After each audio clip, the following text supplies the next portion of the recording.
Common Ground. Common Ground is a group of farm women who want to be a resource for consumers who want to know more about how their food is grown.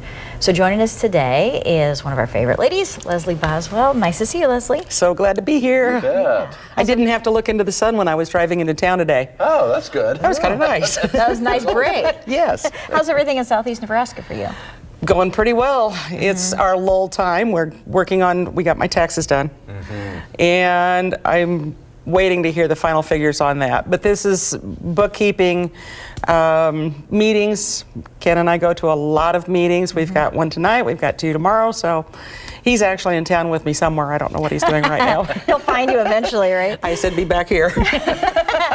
Well, we want to talk about seed corn fields. It seems like there are so many seed corn fields in Seward County, York County. Why? Why are there so many there? There's a lot of them in Nebraska, and one of the big reasons is because we have water.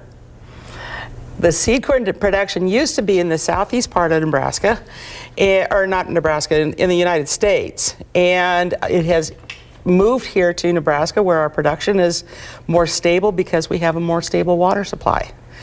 We don't have the hurricanes and all the storms that they do down there. We've got some little minor things, but we don't have as much hail as some places do. We just have a much better growing environment here for the production of seed corn. And they have to have a stable growing environment for that because you've got to have your next year's crop. Now we have some video here. This is a seed corn field and it's people detasseling. Yes. What is that all about? How does that work and why do they do it? When seed corn is planted, they're working with two different hybrids or varieties where you've got a female plant and a male plant where they're trying to cross those genetics. So they'll plant 4 rows of the female and then 2 rows of the male plant where they want those to cross.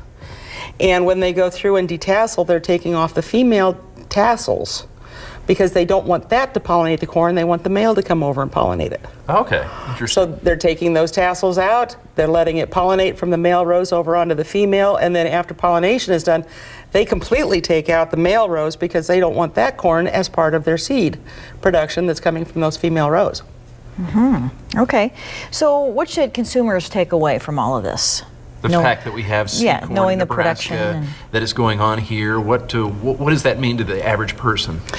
The biggest thing for the average person in Nebraska is what it adds to our economy, because it is a huge boost to the farmers and to, I mean, it's brought in companies that process the seed. There are jobs, there is revenue, there's income from all of that, which multiplies many times throughout the communities. As far as directly to a consumer like in the grocery store, it probably doesn't mean that much, but it does help keep our food costs lower because of the added income and the better revenue in the state. Very good. Okay. Great. Leslie, thank you for all of that. And I know you're sticking around with a recipe. And I posted this recipe on Facebook yesterday and it blew up. People are very excited about these rolls. Super, super simple and very good. That's what we like, good and simple. All right, so thank you for that. Sure. All right.